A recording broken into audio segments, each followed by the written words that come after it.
My name is Dorian Wanzer. I'm the General Manager of Transportation. I'm today's co-host, and I'm also an engineer. And you know, engineers are not always known for their sense of design or style, but we're talking design today. And sometimes my colleagues take great pride in putting function ahead of form. Sometimes we get, as engineers, we get so enthralled with the things that we're designing that we forget about the very reason that we're doing it, and that's because it's for people. So I believe the difference between good design and great design isn't about what you've created, it's how it's used. Sometimes we get lost in the form of what we're creating or get fascinated by the function, but I believe that it's the experience that we're actually creating. An experience can't be created by sidewalks, it can't be created by trees, benches, elegantly designed streets or exceptional street lights. Experience is really the intersection of all these things and you. And that intersection will include you, the community's hopes for a space. It'll include what draws you to the space, what you do when you get there, what business opportunities you can imagine, and why you feel comfortable. And what you see when you look around, and that creates the experience, and that's what's really special about places. And let me tell you what I see. Cities everywhere own vast tracts of real estate. Not only buildings and parks, but roads and rights-of-way, transit stations and bus stops. And our spaces help keep people on the move. And I care about how they move. People want to feel safe when they use transit. I want cyclists to be safe on the road. And when you're walking from place to place, you know pretty quickly if this is a place you want to stay, if you want to linger, if you want to enjoy, or if you just want to keep going to the next stop. Great design matters in these spaces. And for me, one of the most important things about design, it depends on where you are. So I just want to tell you a story about a province to the east in Saskatchewan and a place called Moose Jaw. And Moose Jaw, like just about every Canadian city west of Thunder Bay, was built when the railway came through. And the railway was built largely with Chinese immigrants, and when they finished working the railway, they settled in Canadian prairie towns. And Chinese workers in these towns were often fearing riots about employment or unemployment. They may have been unable to pay the $500 head tax. They may be facing deportation. But they built tunnels, and they built spaces and homes, and they went underground. They had underground tunnels that connected houses, businesses, and an entire network of places.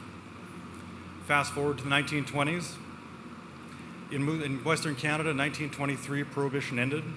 But in the U.S., Prohibition went till 1930. Moose Jaw became a railway hub, or is a railway hub, and became a direct link to Chicago. And in Moose Jaw, liquor and gambling were abound, guns, saloons, just like the Wild West. I used to call it Canada's Wildest West. But with those opportunities, or with those tunnels, the sordid history, the sordid goings-on, created business opportunities for entrepreneurs, rum runners. Bars were built at street level with underground tunnels. Storage bins and storage spaces for liquor were built at the railway station. You could hide people, warehouse illegal liquor, conduct all sorts of unsavory activities. Moose Jaw became the Canadian home to Al Capone and his right-hand man, Diamond Jim Brady. It was just a jump across the border for those who needed to get away. And just picture, Main Street, Moose Jaw, Canada's wildest west, tin roofs, wood paneling the saloons, smoke-filled gambling rooms, men with guns and bulletproof cars roaming local roads. But by the 80s, all that glamour was gone. Flapper dresses were replaced by jeans and t-shirts. The grand old speakeasies were replaced by student bars and grizzled bar owners. The elegant oak wainscoting and tin ceiling were replaced by stained drywall and dirty suspended ceilings. The question for the city became, how do you rebuild that public space? How do you turn a downtown community around? How do you enliven it? How do you recreate it?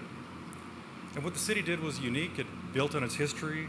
The mayor's task force on downtown revitalization recognized that sort of history was unique to Moose Jaw, and it was something to build on. There are ways to invest in the public space, to make it animated, to make it inviting, There are ways to work with local community groups, businesses, private sector, all towards making it that experience and creating that experience for people in Moose Jaw. So today, the Tunnels of Moose Jaw is the city's most popular tourist attraction. And while the little Chicago element is gone, the stories live on. And most of the businesses that succeeded were built on those stories. They lived those stories, they recreated those stories, and the people that knew those stories the best helped build the community's future.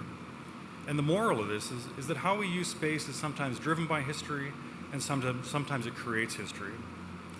So today we're here to talk about design in our city of Edmonton, and I'm pleased to be a part of this conversation. A great city incorporates great design, which in turn creates great experiences. And I'd like to invite my colleagues to talk more about that. So I'd like to welcome Peter Ohm of Current Planning to the stage. Peter?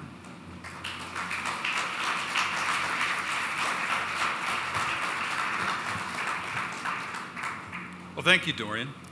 Yes, I'm Peter Ohm, a branch manager for Current Planning Branch in the Sustainable Development Department. And I came to this role 3 weeks ago, and my former branch was the Urban Planning and Environment branch, where urban design, for the most part, in the City of Edmonton administration resides. And along with Dorian, I'm very pleased to be co-hosting the speaker series, and I'm also very pleased to have our Mayor Don Iveson here to join us tonight. Collaboration between and integration of land and transportation planning is essential to delivering great city building outcomes. Planners and engineers haven't always got along, but when they do, they can be the very best of friends, they can be allies, and they can bring their expertise together to work with communities and stakeholders to advance new ideas or bring existing ideas back to life in new ways. Bringing different perspectives to the table provides the basis for a richer discussion and also makes room for plenty of good-natured ribbing and teaching between the two professionals as they battle for that middle ground, which is sometimes referred to as the plangineer. Just like Dorian, I'd like to tell you why design is important, why I care about design, and why design matters to me. As an undergrad, which is a few years ago, I studied the work of Frederick Law Olmsted, who is often referenced as the world's first landscape architect and co-designer of New York's City Central Park. In part, Olmsted informed his craft through his travels, including a walking tour of England in the 1850s. Through these experiences, Olmsted took note of what pleased him when he was walking about the country. He was from New England, but went to experience the old world in England. What pleased him was often the configuration of a meadow or a lake, the placement of trees in the landscape, or a curve in the road or a path that was curved in such a way that it drew him forward, wanting for him to see more and experience more. From this, Olmsted pieced together a design ethic for landscapes that continually revealed new views in landscapes to the viewer as the viewer moved through space. The intent of the ethic and the experience was to have a soothing and a positive effect on the viewer's emotions. Now, if you remember Olmsted, if he was alive in 1850 and most of his career was conducted toward the latter half of the 19th century, he was definitely embedded in the Industrial Revolution. And for many urbanites that had moved to cities at that time, it could be a pretty gritty reality.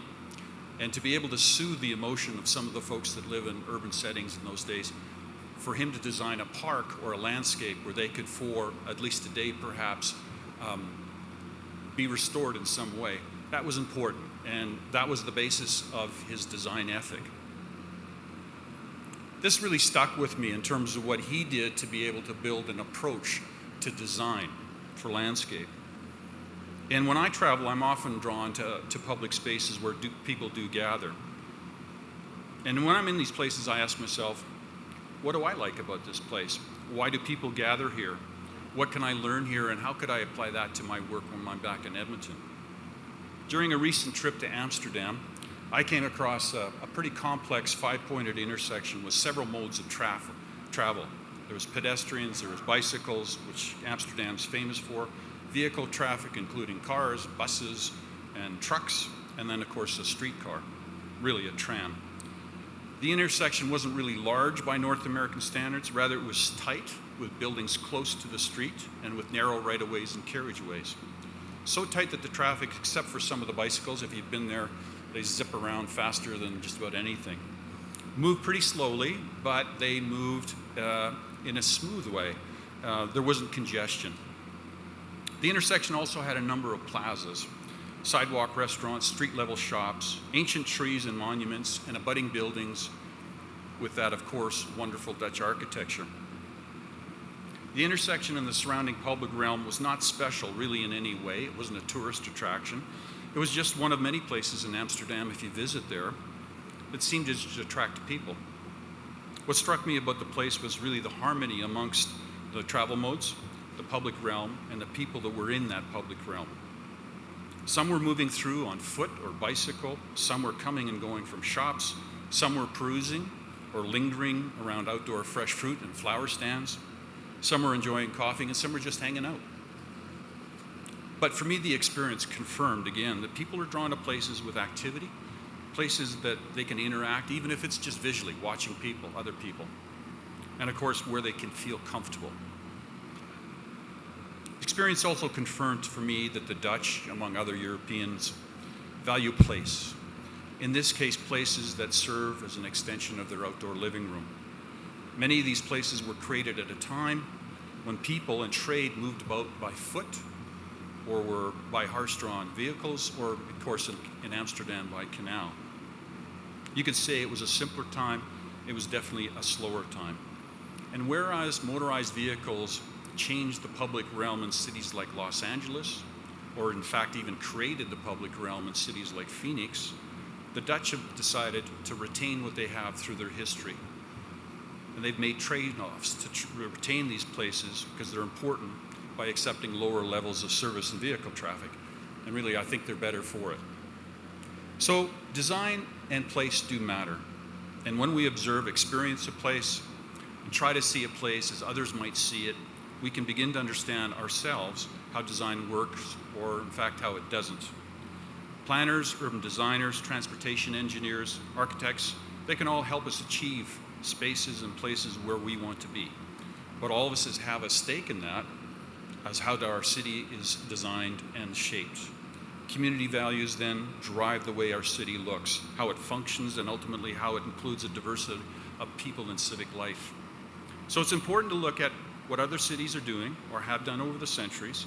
It's equally important to use our imaginations and think about the legacies that we can leave for the future generations who will call Edmonton home and then generations to come. The urban design framework, the reason we're here tonight, isn't a specific project or a policy, but rather a work plan to guide us within the city to create, lead, calibrate, and better influence citywide urban design. It's also a new way of thinking about urban design and the role that it plays and when integrated with different disciplines that have input to build form.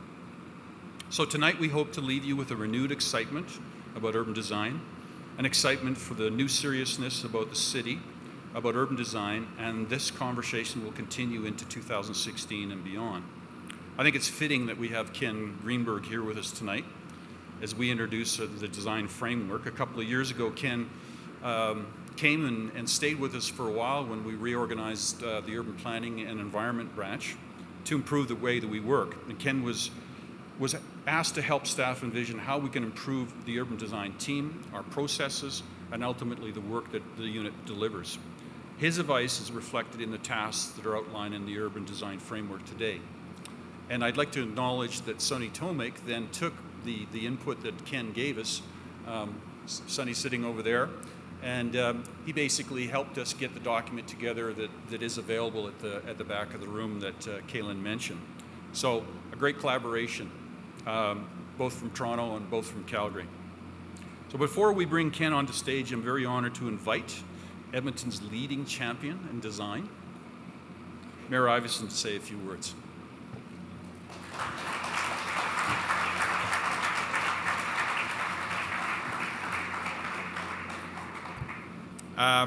So I'm supposed to talk to you a little bit about the social impact of design in our community, and it's profound and it's all around us, and it's maybe only in the last few years that we've started speaking about it astutely here. But we have to give ourselves credit that we're not just coming together tonight for the first time to talk about design. You know, we had the 10th, I suppose it was the 5th installment, but the 10th anniversary of the first Urban Design Awards just the other night at City Hall, and had the opportunity to hand out awards and citations recognizing phenomenal design achievements in the public realm, and in terms of private development, and in terms of both public buildings and public spaces around our city. And even just, it's a basic strategy in any kind of change making is to provide recognition to the things that you like. And I'm not sure we were doing much of that at all before. I think we had an image of our city as at best utilitarian and at worst ugly.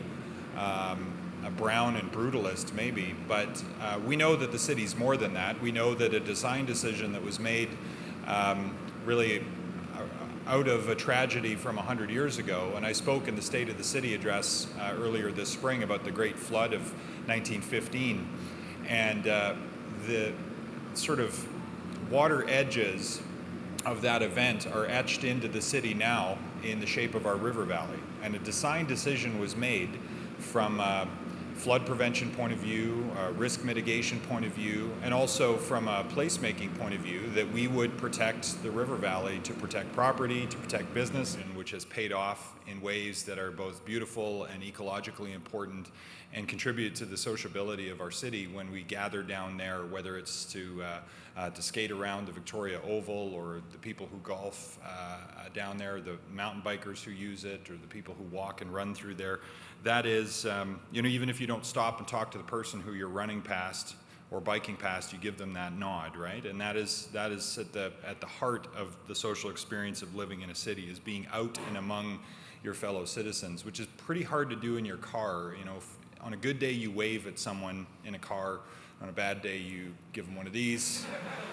It's not quite as social as when you're out amongst each other, and great public spaces are so important for that. And as important as the big new developments are that we're doing downtown, when I think about downtown revitalization, I think a lot about 104th Street, because the DNA of what makes that work is little things like widening out the sidewalk, great street furniture, and then programming that brings people there, whether it's for a farmer's market or for a festival, and the vibrancy of a variety of different businesses that people arrive to as destinations. And all of that collectively contributes to the kind of street life that gets National Geographic to notice you, but more importantly is the kind of place where Edmontonians want to be. And people point to it as an example and say, we need more of that. And so we've seen that, again, we're not just starting from scratch here. We've actually got some very good experience with designing and placemaking in our city that have really paid off. Another that I don't think was necessarily designed from a social experience point of view, but that has a profound impact on the experience of perhaps 100,000 Edmontonians every day, is our LRT system. It's one of the reasons why I'm a passionate LRT advocate, is not just that it's a technical solution to a transportation problem. It's neither a planning issue, nor an engineering issue, nor a plan-engineering issue. I'd never heard that before until now. But it's all great transit is just pedestrian acceleration. Every transit user starts their journey as a pedestrian and ends their journey as a pedestrian. Like, even if you work right on top of a train station, and I'm fortunate to do that at City Hall, I still have to walk a couple of hundred yards. I got to climb some stairs, and I get to pass some human beings along the way. Sometimes they're playing music, sometimes they have suggestions for how we can lower their taxes. Sometimes it's a friend or a coworker who has something that they didn't think they'd get to tell me before a council meeting, but say, "Oh, have you thought about this?" And you get those chance encounters because I have a couple hundred yards as a pedestrian at the final part of my journey. And if I'm really lucky, if I'm having a really good day, I've had the opportunity to walk to the train station with my 6-year-old, who I drop off at the school, which is right by the train station. And on a different day, if I don't get to walk him, if the timing doesn't work out, I walk with one of my other neighbors who I might bump into along the way. Sometimes we'll get on the train together and we'll talk for 15 minutes until we get to our destination. And so the train for me is a very social place, actually. And the destination and the journey on either end and the opportunity to be, again, out amongst your fellow Edmontonians is actually one of the most uplifting parts of being a transit rider. Helps you not notice if it's delayed for some reason some of the time anyway.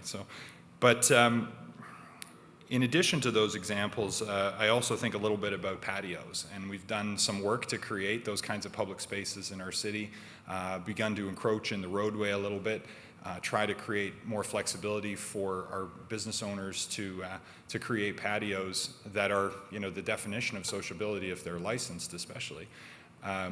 But we each have that opportunity when we think about the design of our own spaces, and for various reasons I live in a neighborhood that doesn't have front driveways.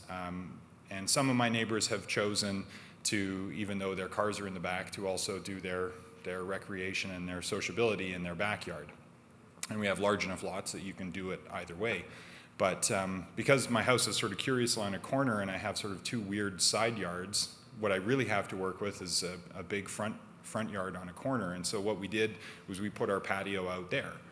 And so people walk by, they walk their dogs, we know all of our neighbors, we can play out, or we can sit out there and watch our kids play, and we've turned what has increasingly become private recreational space for people in certain neighborhoods, and because of privacy concerns and other things, people have turned away from this. We've kind of brought back the front porch, but not so much with a porch, which would not really fit, but with a big patio. And so we each have those opportunities to make design decisions in our own homes, in the businesses that we choose to frequent, in the businesses that we may own from one time to the next, depending on what you do for a living. And so each one of those choices has an opportunity to add to sociability or miss an opportunity to add to sociability. And I think that when people talk about the examples of the cities that they travel to, and Edmontonians are a pretty well-traveled bunch now compared to even 10 years ago, and people talk about Prague, or they talk about Vienna, they talk about Paris, they talk about Brooklyn, they talk about these great public spaces. Well, we can do that here. We have done a lot of that here. We can do more. But some of the important design decisions that need to be made are even process and the nerdy kinds of design decisions that a mayor has to make in partnership with city councilors. And so I want to tell you about a really important design decision we've made that is going to hopefully force a certain kind of social interaction that Peter was alluding to. And it's a very subtle change, but we're rearranging our committee structure because historically we've had our transportation committee over here, which does engineering, transportation kind of stuff, and it also does transportation planning stuff. Then over here we have something called the executive committee, which along with all kinds of other things handles land use. And it turns out that if you're trying to push a really ambitious design agenda and an urban shift that includes things like the infill roadmap and a transit review and full build out of your LRT system, and you need to manage all of this in a complex regional context, that's a lot of work for our committees, particularly our executive committee.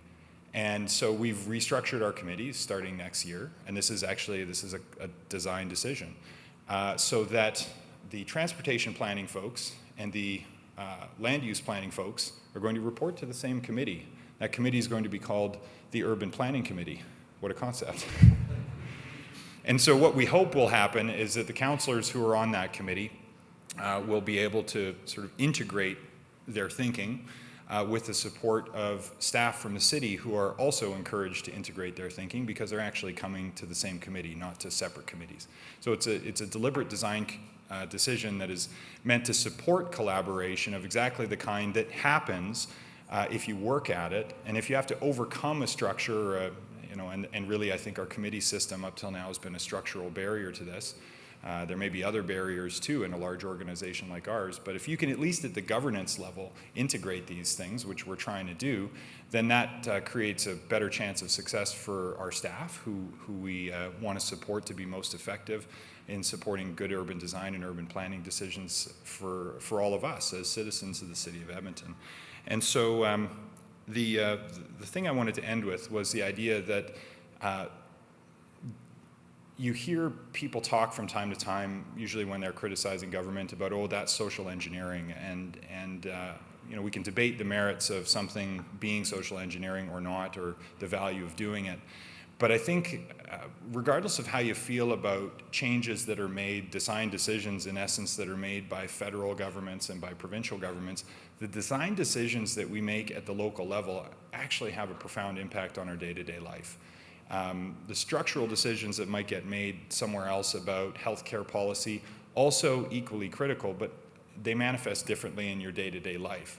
And yet, if we started to think about the health implications, the happiness implications of the design decisions we make at the local level, and the kind of streetscapes we create, the kind of public realm that we create, the kind of design decisions that we support from private sector builders on their side of the property line, then we can actually impact very beneficially some of the other outcomes that provincial and federal governments are concerned with. And that's one of the reasons why I love working in local government, is that from the bottom up, we can make some pretty extraordinary change that supports quality of life and supports the delivery of public services and public policy outcomes all the way up to the feds.